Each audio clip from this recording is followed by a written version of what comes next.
Welcome to Contractor Cuts, where we cover the good, the bad, and the ugly of growing a successful contracting company.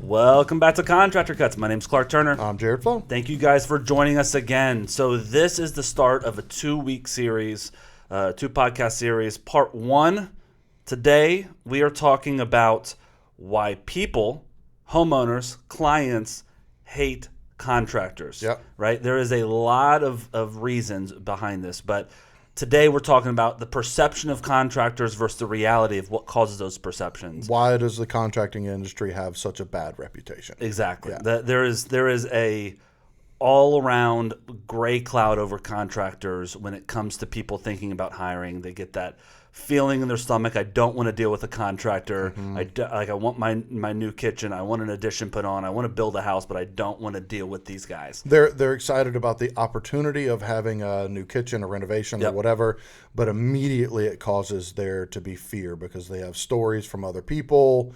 They have past experiences or whatever that it causes them to think kind of a number of things that could happen. Yep. So today we're going to dive into that, the perception of contractors versus the reality of what's really happening. And then next week, next podcast, we're going to cover what we can do differently. How do you do contracting differently to where you don't have those, and we negate those perceptions and give our clients the absolute best experience where they're referring us to others, where they're talking about us to their friends and family, and that's how we get our organic growth as a contracting company. Right. So Jared, let's dive into perception versus reality of why contractors are feared and hated in the world right now. So there's four main ones that we've come up with, and I think that you can run down the road and you can come up with a variation of other ones or whatever. But these seem to be four main kind of comprehensive thoughts that a client would have at the idea of getting into a renovations and the fears that they might process through. Yep. So the first one is that they're going to leave you hanging or they're going to ghost you. Yeah. The second one is that they're going to get taken advantage of, or they're going to be held hostage or whatever. The third one is that the contractor can't be trusted. Yep. The contractor is a liar.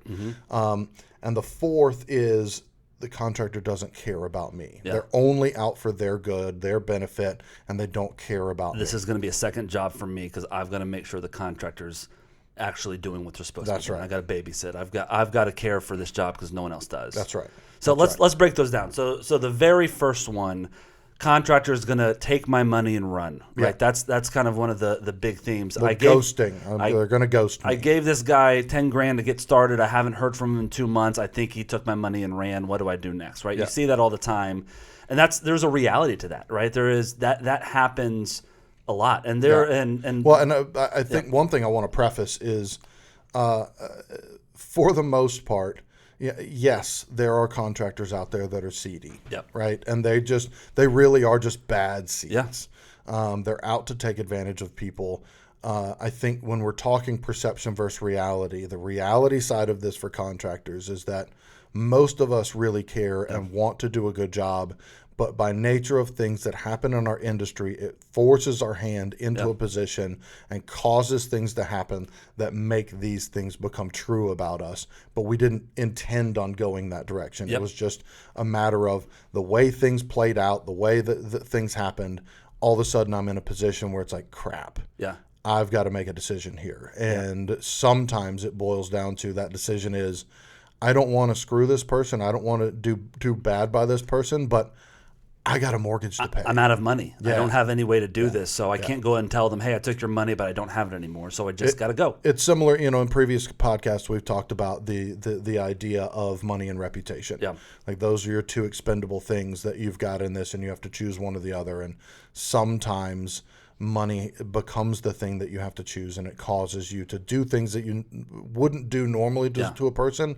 But you're just in a situation that happens. Yeah. Well, and I think the perception overall, and what we're talking about is the perception is 90% of contractors are con artists. Can I find that 10% that's not going to screw me? That's right. Right. And the reality is 10% of contractors are scam artists, and the 90% that are really out trying to get better, trying to do the right thing, oftentimes make some major errors unbeknownst to them that causes the thought of, yep, this is one of those con artists. These are one of the guys that I wanted to avoid, and now I'm working with them. Yeah.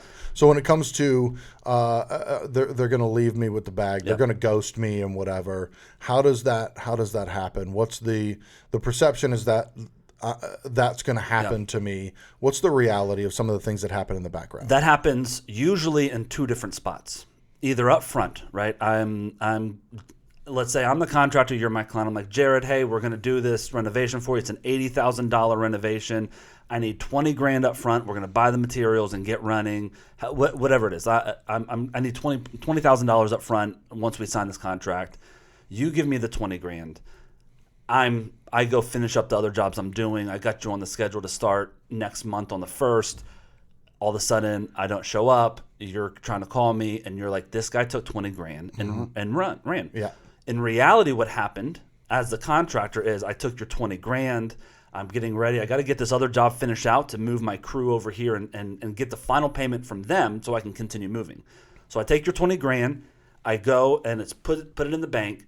I go to finish this other job, and the client is just relentless. And this other client that I'm finishing the job won't let me leave. They want me to do this. I don't like this. Delays. These granites aren't the ones I picked. You need to replace them. This paint is wrong. This, that. And it delays. And all of a sudden, that $20,000 that was in my bank account that you gave me is being spent over here. Right? Yeah. Little here, little there.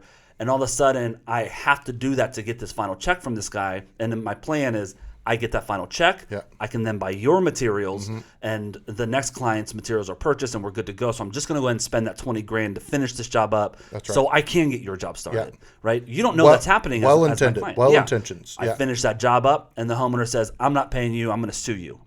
Well, now I've spent your money on client two's money on client one's job. Yeah. And now I don't have any money to buy your materials. Right. But I can't come to you and say, "Hey, client number 2.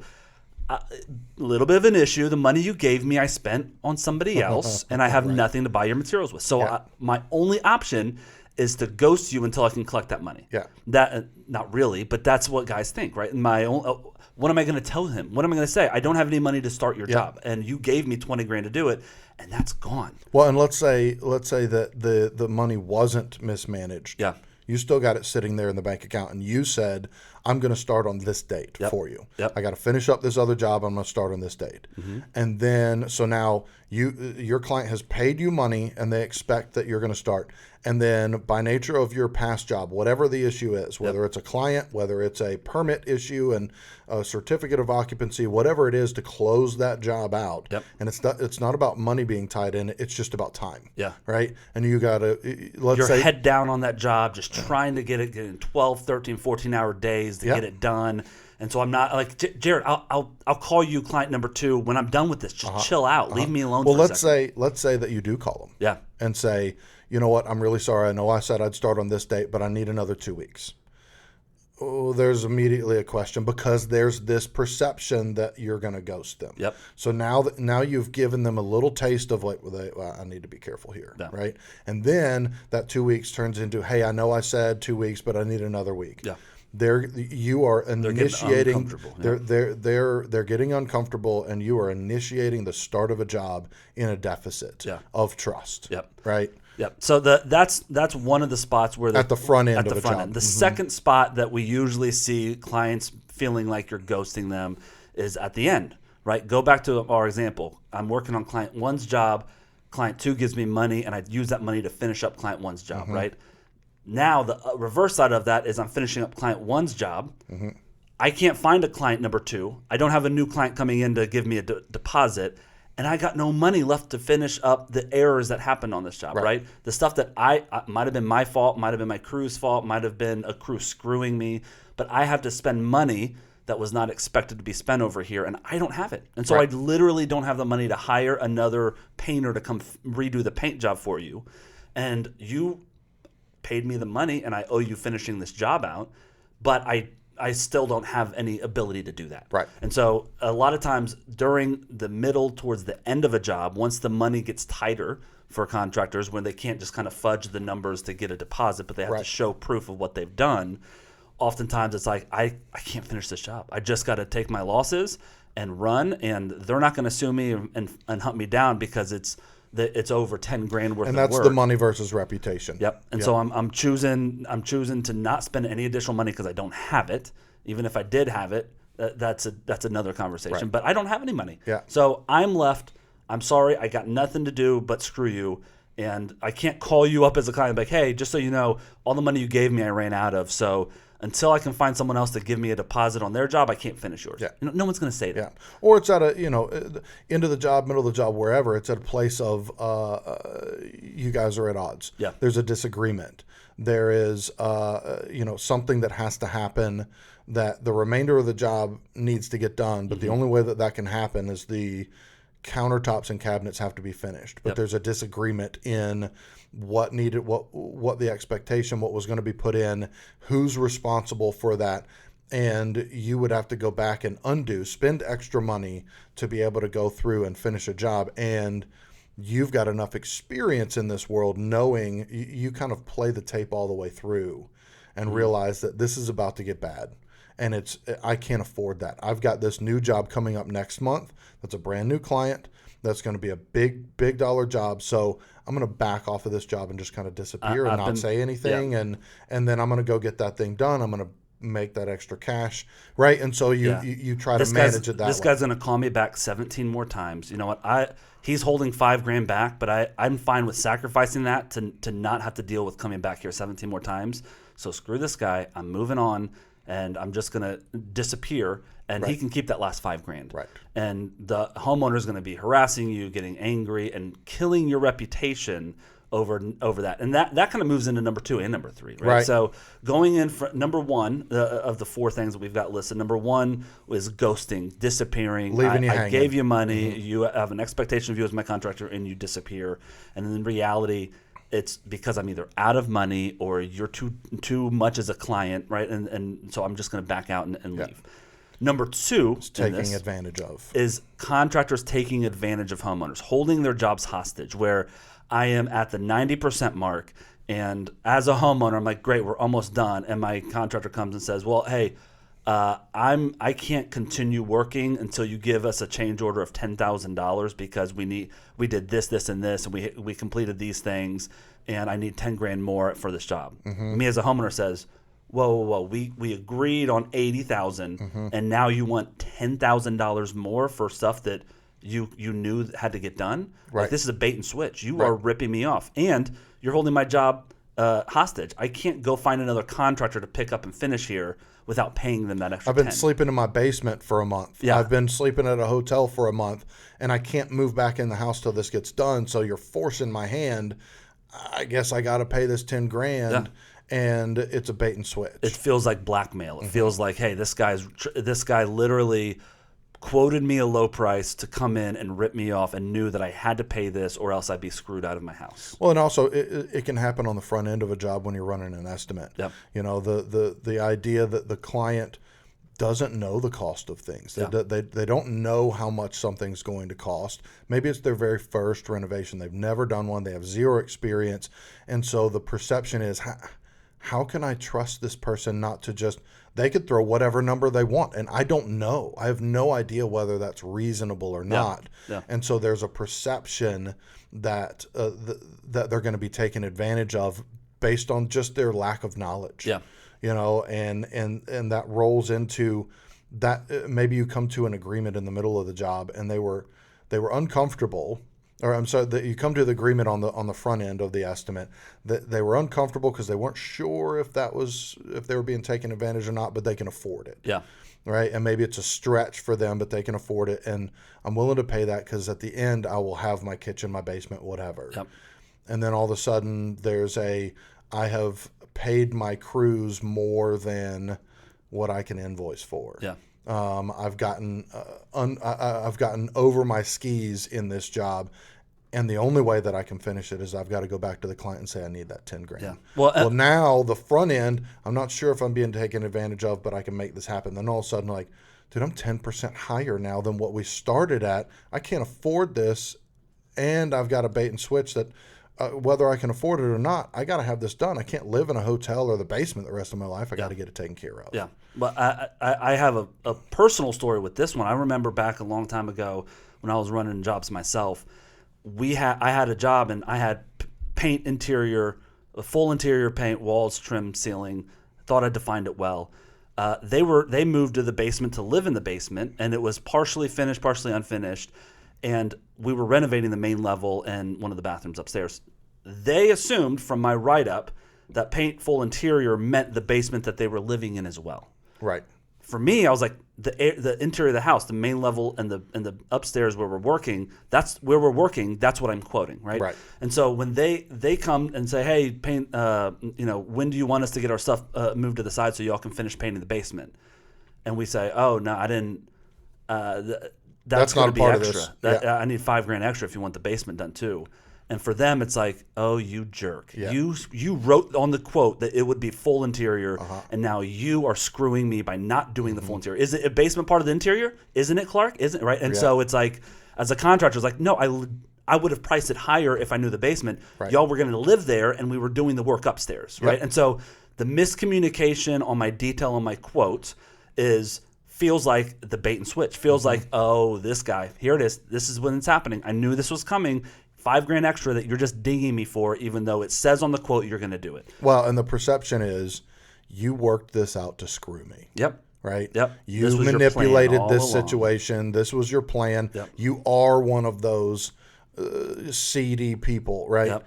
The reality is I wasn't detailed. Yeah. Like I didn't spell it out. The two of us assume two different things. But in this world, contractors are guilty until proven innocent. 100%. And so as soon as you do that, you're confirming the guilt. You're not proving that you're innocent. You're like, see, he did it, right? And so that's the misperception in that. And so that's something that we'll talk about next week on how to fix that. How do we set the job up differently to fix that issue? So going from that one to the third one, again, these all kind of tie into each other. Yep. But the third one is contractors say one thing and do something else. You can't trust them. The contractor's a liar. They are a liar. They said this would happen. They said this would happen. They said, and that kind of goes to the last one. They said it was a full interior paint, but it wasn't. They said this. They said that their paint crew would be there on Thursday. Guess who didn't show up Thursday or Friday? Their paint crew. I'm giving them until Monday, and then I'm going to call the contractor and give them a piece of my mind. Right? All of that is happening in the background where these guys are liars. These guys are telling me one thing, speaking out of both sides of their mouth. That's the perception. Jared, what's the reality behind when that happens? Well, the reality is a couple of different things. They just forget. Yeah. It was an accident, and it happens. But when we're running multiple jobs at a time, there's sometimes that I have a conversation with somebody, and then when I leave that house, the 4 crews call me, and another person calls me, and another client calls me, and it's just an innocent mistake, and I forget about it. Yeah, and I have no system or way to organize that, right? And so it's easy to forget things. Yeah. Another one is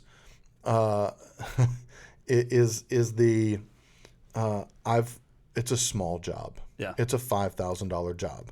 Yeah. Now, we've talked about in the past, a $5,000 job for me is minuscule. It's not. I've got a $500,000 job going on right now. Yeah. This job is nothing, right? It's just a little rinky-dink job.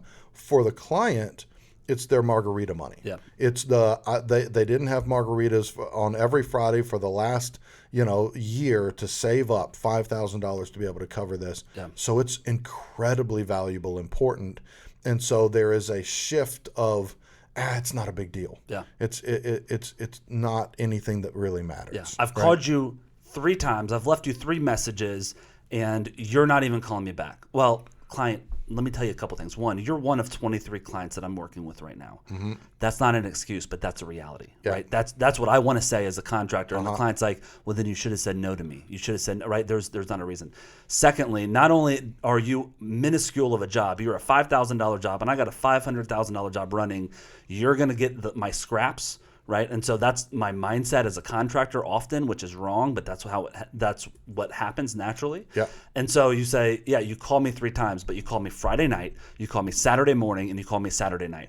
I was out hunting with my buddies. We do this once a year, and you can't harass me when I'm doing that to blah, blah, blah, blah, blah, blah, blah, blah, blah. That's not fair to me, right? And so contractors go off on, you can't do that to me. You can't demand my time. You can't do this. When in reality, that was the expectation when we signed the contract. I never told them anything other than when they can call me, right? Yep. So for them, it's like, I agreed that I can call you whenever I want to get my job fixed. That's what they assume from the front end. And for me, I'm like, this is tiny and this is an issue. Stop harassing me. You're an annoying client. You're one of those. Why am I? I'll be there Monday like I told you I would. I'm not going to call you till I get there. Well, another example is, it is a small job like that, and you know what? It's $5,000. Yeah. I've got some issues and problems on some other jobs, and so I'm going to take my labor and I'm going to run them over that direction. I told that $5,000 client that I'll be done on Friday next week. Yep. So I can get that $5,000 done in 2 days, no problem. Yeah. So you know what? I've got about 3 or 4 days that I can back that crew out and use them over here to help me get this situation solved. And I'm going to come in and I'm going to put in 2 hard days with this crew, and we're going to get it knocked out, and I'm going to hit the deadline. Yep. And all of a sudden, the crew gets sick. There's a problem. There's some kind of issue on site. A pipe breaks or whatever. Yep. Now you've missed the deadline. And the client's like, you weren't here for 4 days. You said you were going to be done on Friday. I've got a party scheduled for Sunday for people to come over and be here. I've got family coming in for the holidays, whatever. And all of a sudden, you weren't here for 3 or 4 days. And then all of a sudden you show up and now you've missed the timeline, right? And completely innocent, completely logical of, I've got a major, bigger issue. I don't have an issue here. I'm going to use my resources to fix this issue, and I have no problem. I can knock this job out in 2 days, and then something happens. Something out of your control. That's a part of this industry. If you can name one thing that is a fact about this industry, something will always go wrong. It's a part of why we are project managers. That's why you need a general contractor. That's right. If nothing went wrong, just hire your own electrician, hire your own plumber, right? You don't need a GC for something like that. Yeah. I think the last thing where people think you're a liar is they don't understand the difference that me, Clark, the contractor, is not, John, the painter, right? To the client, it's, well, I'm hiring Clark's contracting company. Great, you're hiring me to manage my vendors and my subcontractors and my crews and my labor. And just so you know, I am telling you my painters will be there on Thursday. My painters are saying we'll be there Thursday. I bought the paint. I have it ready. I have everything lined up. I have everything good to go. All of a sudden, Thursday at noon, my client calls me and says, hey, the painters still aren't here. Right. Why did you tell me they'd be here? You guys are screwing me. Yeah. And I'm like, I did everything. Yeah. I worked so hard to get this all set up, and now let me call my painter. Chill out. Let me call him. Let me see what's going on there. Let me see this. I can't get a hold of him. Now I can't. Right? And it's just this. All of a sudden, this is all those little fires that start popping up for contractors. Oh my goodness, this happened. Now I got to pull another crew because I can't get a hold of this paint crew to make you happy. But if I pull him from that job, that's going to make that guy unhappy. It's dominoes. And it's this whole, you said you'd do something, you said you'd be there, you said a delivery would happen, and it didn't. And me as a contractor, I did everything in my power to get it lined up outside to go pick that crew up and drop them off myself, yet I'm getting blamed because someone got a flat tire over here and didn't call me. Yeah. Right? And so it's not fair to me that you can't say that about me. I did all this stuff. I'm not appreciated. And you get in your feelings as a contractor and you decide, forget this client. I'm going to make this a difficult job. Right? And it's personal. And all the client wanted was, just tell me what's happening. Right. Just tell me what's happening. Right? And so the perception from the client is, this guy is exactly who I thought he was. And the perception or the reality for the contractor is, this client is one of those, so I'm going to give them my worst effort. Well, and in all of the first 3 things that we talked about, in any one of these jobs, you sometimes, most of the times, will get grace for one misstep. You know what? My crew, they were supposed to be there. They knew they were supposed to be there, but blah. Don't worry, I will make sure that this gets taken care of from here forward. And they'll give you some grace of that spot. But the next day, that client also said, hey, I want you here at this certain time, and also don't go in my backyard. I have a dog, and the dog runs away. Right? And the paint crew goes into the back, and they clean out some brushes, and they're carrying all this stuff, and they leave the gate open, and the dog runs away. You have officially lost complete control of that job. That once one of these happens, you could be, something like this happens twice on a job, it's over. Yeah. You are no longer in the driver's seat, and it's going to be a battle for the rest of it. And I think that leads into kind of the last one, that the perception of the client that a contractor just doesn't care about me. They don't care about the renovation. They don't care about what I have going on. A contractor is only out for themselves. And by nature of that, if I'm going to do this renovation at the very beginning, I know that I got to suit up.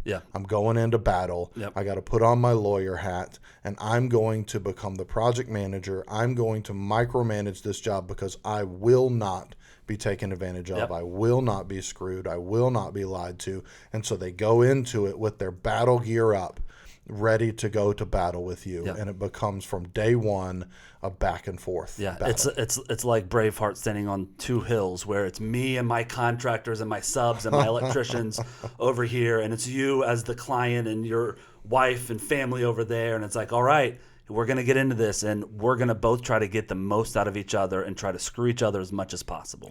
Right? That's how it feels a lot of time, because the client says, these guys are going to try to pry money out of my pocket.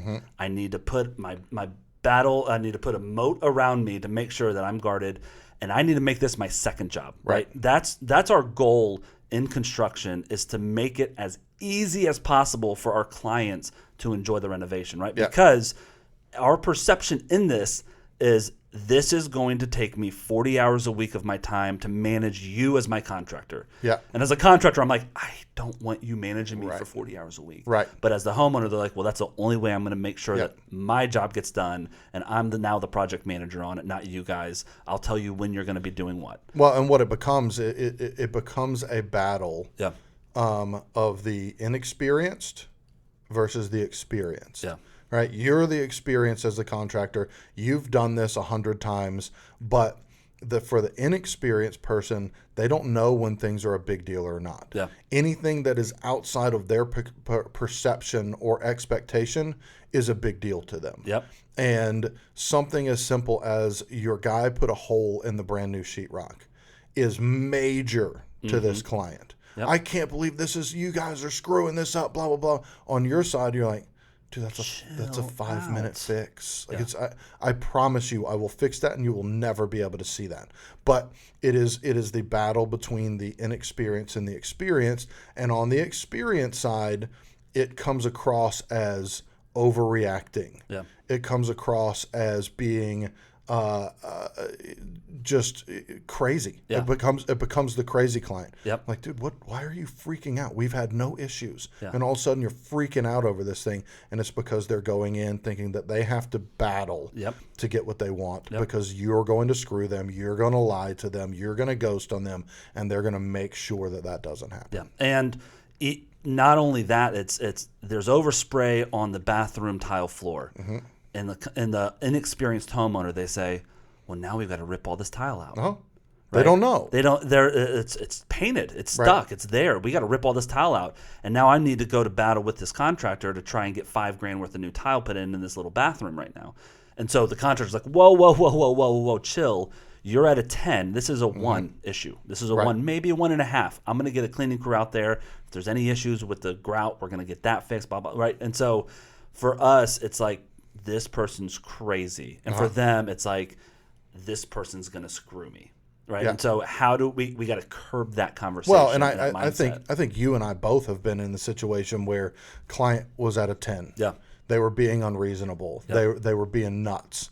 They didn't understand. Their requests were absurd.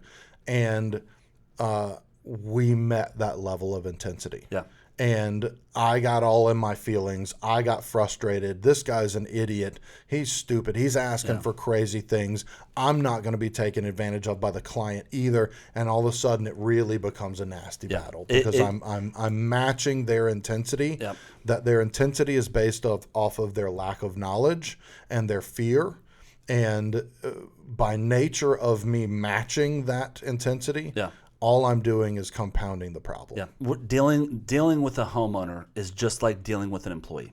It's the leadership side, and we're going to talk about this next week with how to change these perceptions before you start the job, because once the job's going, that's locked in. Yeah. Right? Now you're just reactionary. So we're going to talk about that next week, but I think one of the things with what you're talking about for the heightened emotional side is it's just like we talk about with employees. Do you want to be right? Or do you want to get this job done and make everyone happy and get paid? I don't care about you being wrong as a homeowner, right? I don't care about proving you wrong. I care about you being happy and understanding. So where do we start that mindset? How do we do that? Is what we're going to talk about. Well, and if you want to talk about perception and reality, in a situation where a client is upset, they're ready to go to battle, and they're coming to you saying, "This is wrong. This is bad. This is blah blah blah." They're actually accusing you of being these things.